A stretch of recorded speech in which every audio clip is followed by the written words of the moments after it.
오늘 어디 중앙일보인가 보니까 문재인 대통령 전 대통령이 그러니까 이 윤석열 대통령 현 정부 여당이 위기 때마다 오히려 이렇게 이상한 일종의 뭐 옛날 축구용으로 센터링 같은 걸 날려서 그 위기에서 구해준다. 이번 해고록도 김건희 여사 특검법의 위기에서 좀 구해주는 면이 있고 뭐 지난번 총선 때는 괜히 문재인 대통령이 부산에 나와서 운동하는 바람에 오히려 표가 떨어졌다. 뭐 그래서 이 도우미 등판을 한다. 이게 중앙일보 얘기인데 야권의 문재인 리스크 윤 정권 위기 때마다 도우미 등판을 한다. 뭐 이런 기사가 실렸는데 혹시 보셨죠 이 내용? 예. 어떻게 생각하세요? 이거 굉장히 재밌는 시사점인데. 아니 근데 그런 얘기가 벌써 여의도 호사가들한테 이미 돌았어요. 아, 이미 돌았어요. 그래서 이재명 대표가 지금 또 이상하게도 총선 이후에 대성을 했지 않습니까? 그런데 아직 지금 그 봉하마을하고 그 양산 방문을 아직 안 했어요. 아 그러네요 진짜. 예.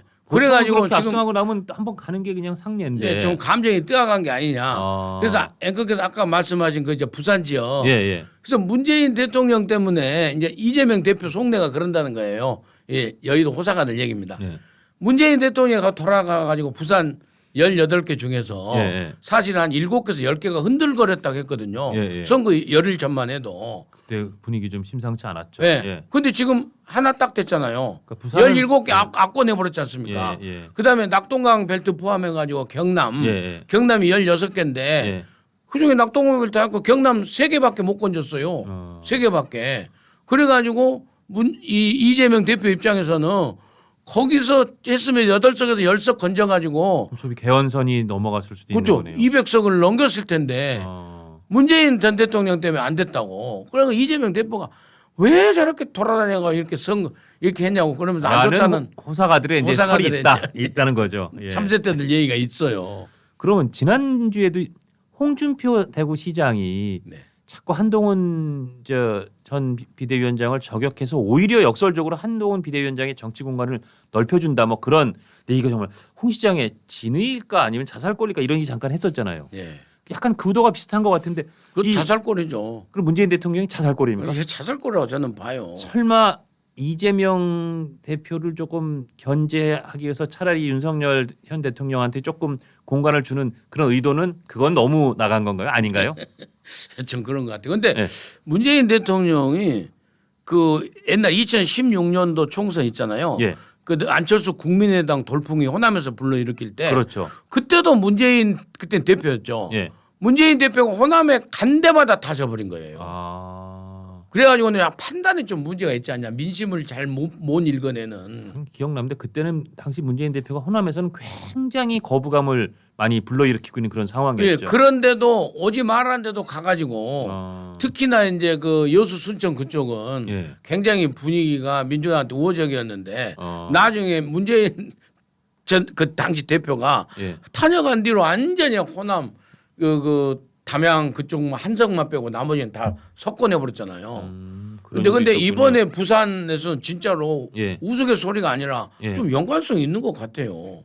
문재인 대통령이 단역한 뒤로 그렇죠. 이상하게 그렇게 돼버렸다니까요. 진짜 부산 경남까지 만약에 민주당이 압승했으면 더 판도가 넘어갔을 수도 있는 건데 사실은 부산 경남이 마지막에 그거를 좀 막아주는 그런 마치 옛날에 뭐 6.25 전쟁의 그 낙동강 전선처럼 그런 전선의 역할을 그러니까 국힘의 관점에서 했을 것 같긴 하더라고요. 그렇죠. 어느 정치학과 칼럼 썼더라고요.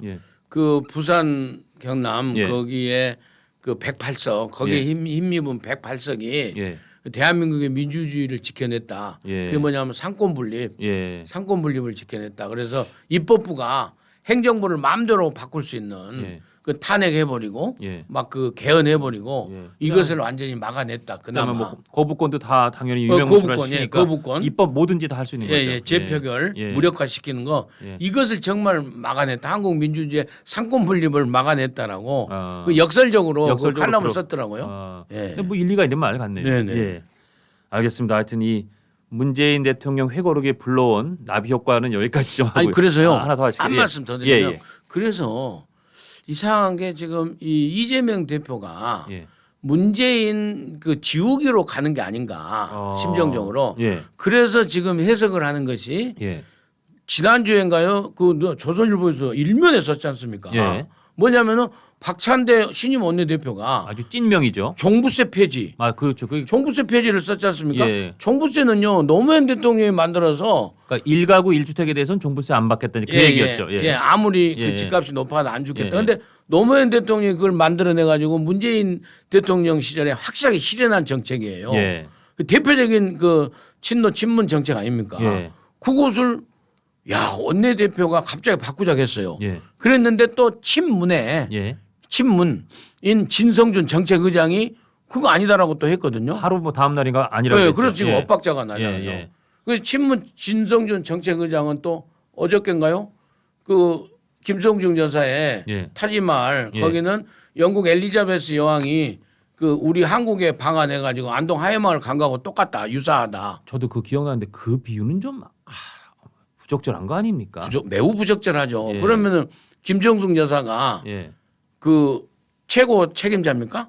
그러니까 뭐 여왕이라는 그 것처럼 비교하려면 느껴져서 필리공이 다녀갔으면 몰라도 뭐 예를 들면 그렇죠. 그 예를 들면 그렇지 예, 않습니까? 예. 그랬는데 아무튼 예. 다시 말씀으로 돌아가서요. 그래서 친문인 진성준 정책의장이 아니라고 딱 엇박자를 놨거든요. 아. 예, 그래서 이미 이재명 대표석에서는 친문을 지우기로 해서 정책적인 측면에서도 예. 다 지워 나가는 게 아닌가. 아. 그게 첫 발적이 종부세다. 지금 이런 분석도 있습니다. 종부세 관련된 그 여러 가지 의견들이 또 친노 친문으로 딱 갈라놓고 보니까 이래서 그랬구나 납득이 되는 게 있네요. 그러고 보니까 지금 이 김정숙 여사 관련된 논란에 대해서도 강하게 반론을 피우는 거는 다 친문이잖아요. 이고 그래서 오히려 이 이재명 대표와 그 친명의 진영에서는 여기에 대한 반론이 뜨뜻미지근하게 거의 안 나온다. 그런 지적도 있더라고요. 예, 있기는. 그렇습니다. 지금 친문 지우기를 하는 것 같대. 그렇게 분석이 가능해요. 예. 그런데 또 그럼에도 불구하고 이재명 대표는 또 이렇게 막 내칠 수는 없을 거예요. 왜냐하면 친문 예. 그 27명은 이제 지금 민주당 내 171명 중에서 27명이나 있잖아요. 예. 이 27명이 지금 계속해서 김정숙 여사 방하고 막 하잖아요. 예. 근데 이 27명이 만약에 이탈표 할 때 예. 그건 또 과반도 못 가거든요. 자체적으로. 예. 그렇기 때문에 내놓고는 이재명 대표가 또 쉽게 할 수 없는 그런 상황인 것 같기도 해요. 맞습니다. 예. 지난주에 그 추미애 의장 후보 낙선 사태에서 볼 수 있듯이 아무리 소수라고 하더라도 네. 움직임에 따라서는 굉장히 큰 지각 변동을 불러일으킬 수 있는 거니까요. 그렇죠. 예. 그러니까 지금 그 문제도요. 뭐냐면은 이 본회의장에 가서 예. 계속해서 이탈표로 해가지고 예. 진짜로 추미애로 뽑아버리면은요. 예. 이재명 대표 리더십 완전히 무너져 버립니다. 저는 그렇게 봐요. 예. 이대로 가야지. 예. 예, 그러면서 이재명 대표가 오히려 그 개딸 극성 팬들 예. 그 당심을 진정시켜야 되는 거예요. 근데 지금은 보니까 거기에 그냥 뭐 호랑이에 올라탄 느낌이라 이재명 당대표도 뭐 즐기기도 하지만 이게 함부로 본인 의사에 따라서 되기 어려운 상황까지 간 것 같아 보이기도 하더라고요. 예. 예. 알겠습니다. 그 말씀드린 이 나비 효과는 여기까지 하고요. 그 다음에 두 번째 아이템으로 어제 결국 이제 대통령이 그 해병대원 특검법에 대해서 이제 제2 요구, 그러니까 소위 거부권이죠. 속칭 거부권을 행사했습니다. 이게 더 어제 제일 큰 정치 뉴스였는데 일단 어떻게 평가하십니까? 거부권은 이제 헌법에 보장된 예. 대통령의 예. 그 이제 권한이고 당장에 이제 우리 그 판례도 뭐 있고 다 그렇습니다만 아무튼 대통령이 판단하기에 그 헌법에 위반되거나 예. 국민의 이익에 크게 될 때는 대통령은 거부권을 행사해야 한다. 이런 그 판례가 있대요. 헌법재판소 판례도 있고 그렇습니까? 노무현 대통령 탄핵 때도 그렇게 된다는 거예요. 그러니까 must be 해야 한다는 거예요. 예. 의무조항이라는 겁니다. 예. 그리고 당연히 상권 분립에 있어서 그 권리라고 생각을 합니다. 예. 단 그게 예. 국민 정서하고 국민 눈높이하고 크게 어긋날 때는 이제 정치적으로 부담이 되는 거겠죠. 예. 그래서 그 장치로 하기 위해서 국민 높이에 크게 어긋나는 거부권을 행사할 때는 국회에서 예. 재표결을 하면 되지 않습니까? 그렇죠. 그래서 재표결을 하기 위해서 국민 눈높이에 맞추기 위해서 이 여당에서 이탈표 예. 그걸 지금 걱정하는 거 아닙니까? 그렇죠. 그거 이제 5월 28일 날 본회의가 소집된 그 이제 지켜봐야 되는 거고요. 예. 단지 이제 해병대 최상병 그 사건에 관해서는 예. 일단 오늘 조선일보 사설도 많이 누그러졌고 그다음에 중앙일보, 서울신문, 한국경제, 서울경제 사설들 다 보니까 예. 일단은 이제 공수처에 예. 그 수사위합 수사를 지켜보고 나서 예. 여야 합의로 예. 다시 필요하면은 해라. 예. 이렇게 여론이 많이 수그러졌더라고요. 아까도 이제 삼권 분립 관련된 아까 정치학자 그 뭐 칼럼을 소개해 주셨는데 오늘 이 거부권을 행사하면서 정진석 대통령실 그 비서실장 브리핑이 제 느낌에 조금 새로운 논리인 게 여야 합의 없는 특검은 삼권 분립의 파괴다. 네.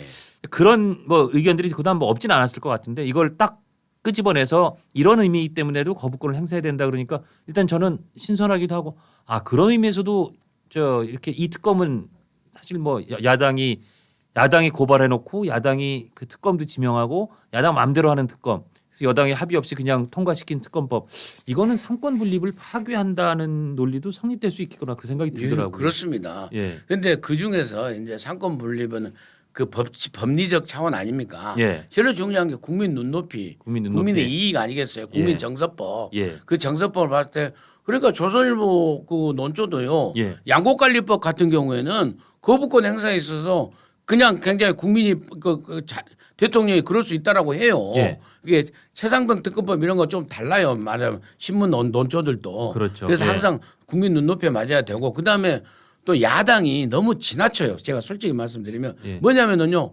왜곡시키고 있어요. 방금 말씀하시는 그런 민주주의 원리, 상권 분립의 원칙 예. 이런 부분을 사실은 전부 다 무력화시킬 수 있는 예. 그런 정치 공세로서의 그런 대통령 거부권 하면은 그건 대통령이 불통이고 아주 나쁜 거야라는 이런 이미지의 여론전을 너무 심하게 해버린 거예요. 예. 그러니까 우리가 늘 얘기하면은 이제 그런 국민을 설득하기 위해서 그러잖아요.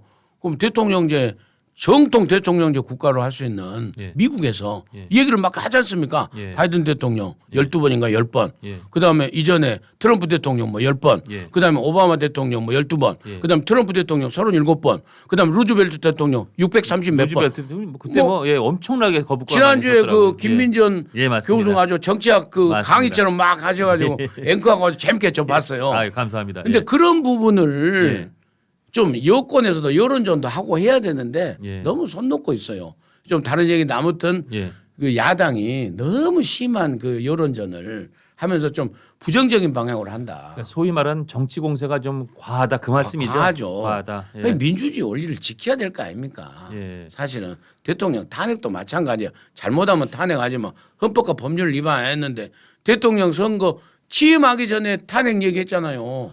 아니 우리나라 헌정사상 이렇게 탄핵이란 말을 그냥 이 사람 저 사람이 무슨 다 전가의 보도 처럼 이렇게 다 전가의 보도도 아니죠. 그냥 뭐 지나가는 뭐 얘기하듯이 꺼낸 경우가 있었습니까? 아니 그러니까 3월 9일 날 당선되고 예. 2022년 3월 9일 날 당선되고 5월 10일 날 취임했잖아요. 예. 그 사이에 4월 달에 예. 4월 달에 벌써 그 제야 그 시민 뭐 촛불 행동인가? 예. 여기서 대통령 끌어내려야 된다고 탄핵한 얘기 나왔잖아요. 예. 그러니까 아마 우리 87년 민주화 시대 이후에 우리 국민이 뽑아놓은 민주적인 대통령한테 취임 전에 내로라고 한 유일한 윤석열 대통령이에요. 예. 너무나 억지죠. 너무나 억지. 그리고 특히 이번 총선을 전후한 다음부터는 뭐 조국 혁신당의 조국 대표를 비롯해서 그냥 거의 다반사처럼 그냥 뭐 일상처럼 탄핵을 입에 올리는데 사실 탄핵이라는 게 대통령 탄핵이라는 게 특히 예.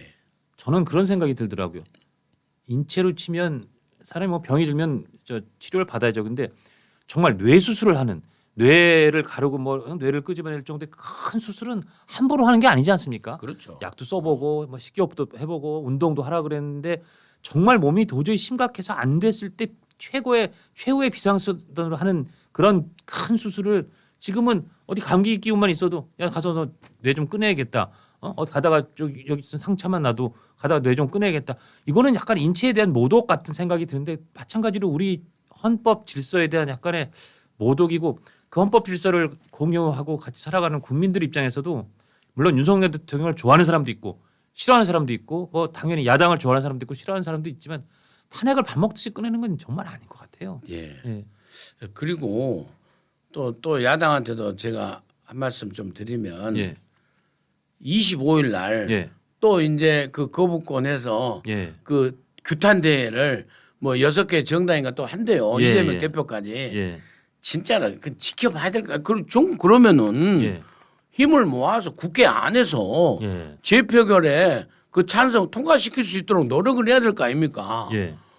왜 다수 의석을 차지하고 있는 정당이 뭐 장애투쟁하냔 말이에요. 예. 국회에서 하면 될 거 아닙니까? 그리고 국회에서 예를 들어서 통과가 안 되면 22대 국회에서 하면 되는 거고 예. 그 결과에 대해서는 승복해야 될 거 아닙니까?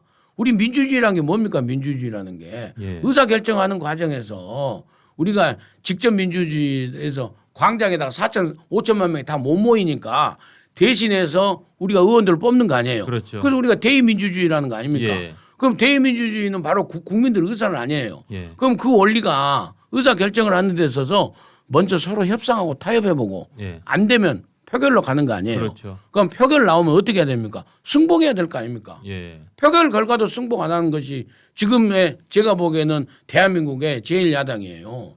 왜 표결 결과에 승복을 안 합니까? 이미 끝나가는 이 21대에서도 한 180석 정도를 갖고 있고 300석 중에 예. 곧 열릴 22대에서는 192석을 범야권이 갖게 되는데 예. 그 의석을 갖고 충분히 할 수 있는데도 불구하고 왜 장외에서 또 그렇죠. 촛불로 나가자라고 하느냐 그건 좀 아닌 것 같다 그 말씀이죠. 예.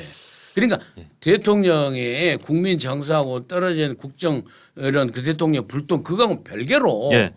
민주정당으로 민주주의 체제하에서의 그 그 중앙선관위에 등록되어 있는 정당으로서 예. 이건 아니라는 거죠. 예. 예. 그 최대한 예. 그 협상과 타협을 하려고 노력을 해야죠. 예. 계속해서 여당한테 야 협상하자 해보자. 협상 전혀 안 하고 표결로 누르고 해서 패스트 트랙 태우고 다 태웠잖아요. 예. 그래가지고도 결국에는 통과시켰어요. 예. 그러면은 헌법에 보장된 대로 거부권, 이렇게 제휴권을 했단 말입니다. 예. 그러면 다시 재표결하면 되잖아요. 예. 왜 이걸 갖다 억지로 건 게 자기 생각대로 안 되면은 무조건 반대하는 거예요. 이건 반민주주의적이죠. 알겠습니다. 그 말씀하신 의석 개선을 자 한번 해보시죠. 이번에 이제 재요구 했고 그러면 이제 300이면 200석 200표가 나와야 이제 다시 다시 이제 통과되는 거 아닙니까? 그렇죠. 재의결되는 재결되는 거 아닙니까? 예. 근데 지금 한 18석 정도가 넘어가면 전체가 다 투표한다 그러면 그렇게 지금 계산이 나오던데 네. 어떻게 보세요? 재결에서 혹시라도 그래서 이게- 현재 이제 예. 찬성 예. 여권 내에서 찬성 이탈표라고 하는 예. 찬성이 안철수, 안철수, 김웅, 그다음에 유의동. 예. 근데 현재 3명 나왔지 않습니까? 예. 그러니까 14명, 15명, 예. 15명 이탈해야 되는데 예. 저는 그렇게까지는 안 된다고 전망합니다. 근데 그 얘기도 나오더라고. 이게 가서 그 찬성표를 던지는지 않더라도 예. 지금 이제 낙선한 그 여당 의원들, 국민의힘 의원들이 꽤 되지 않습니까? 그 사람들이 그 의원들이 이제 뭐 마지막이고 난 솔직히 뭐 마음도 떠났고 난 또 이 특검법은 통과되면 괜찮을 것 같은데 그러면 안 나가 버리면 불참을 해버리면 불참하면 정족수가 적어지죠. 그러니까 분모가 낮아지니까 예, 그렇죠, 그렇죠. 이 정적수 자체가 내려가서 그렇죠. 그러다 보면 혹시 재결이 될 수도 있지 않아 이렇게 또 보는 시각도 있던데 어떻게 보세요? 이제 그럴 가능성도 있고요. 예. 근데 또 거기에 비해서 더불어민주당에서 공천 못 받은 사람들. 그쪽에서 또 이탈표 그 사람들도 또 안 나와 버리면은요. 그 또 어떻게 될지 몰라요. 거기 이탈표도 또 있어요. 거기 이탈표. 예, 거기 이탈표도 있고요. 그다음에 또 여권은 예. 지금 현재 이제 그 공공기관장들 예. 지금 한 40~50석이 지금 비어 있잖아요. 예. 그래서 지금 국회의원 그 여러 번 재선 이상 하신 분들 중에서는 낙선하신 분들 중에서는 공공기관장으로 정부 투자기관 예. 거기에도 이제 또 가야 되고 거기나 뭐 그렇기 사장이나 때문에 감사나 이런 거기 자리를 다 출석. 국회의원 하셨으면 감사는 아니죠. 이제 다 장으로 가죠. 장으로 가야죠. 무슨 공사사장 뭐 예, 이런 예. 그런 투자기관에 예. 장급으로 예. 가야 될 그 자리가 지금 한 30석 가까이 있어요. 예. 문재인 정부 알박기 인사들이 예. 지금 굉장히 많습니다. 예. 그러니까 그렇게 봐서 이번 21대에서 재결로 통과할 가능성은 낮아 보인다. 예, 그래서 좀 비주류, 저는 비윤이란 말 잘 안 쓰는데 비주류로 일거리 윤상현 의원 있잖아요. 예. 윤상현 의원이 그러더라고요. 이번에는 이탈표 없을 겁니다. 그러더라고요. 이탈표가 14표까지는 안 될 겁니다. 그러더라고요. 그러니까 지금 18표 정도의 이 공간이 있어도 이렇게 표 계산을 하게 되는데 22대 넘어가서 192대 108인 상황에서는 진짜 108석은 모르죠. 예, 정말 그 뭐 봐도 그렇지만 뭐 눈 터지는 반집 승부 뭐 그런 것처럼 혹시 어떻게 될지 모르는 상황들이 이어지겠네요. 네. 뭐 그렇다면 박광안에서 역설적으로 그 역추론해 보면 저 정부 여당 그러니까 대통령실이나 주류에서도 공격적으로 적극적으로 받을 거는 받고 나가자 그런 전략을 오히려 세울 필요도 있을 것 같아요. 이제 정진석 비서실장이 예. 갔으니까 그 용산 대통령실에서의 그 정무 기능, 예. 정무 기능이 굉장히 활성화되지 않을까. 예. 그리고 또 바뀌었으니까 여소야대 절체절명 이기니까 그 여당 예. 108명의 여당에서도 원내대표 중심으로 예. 좀 더 적극적으로 용산에다가 주문을 하지 않을까. 예. 저는 그렇게 기대해 봅니다.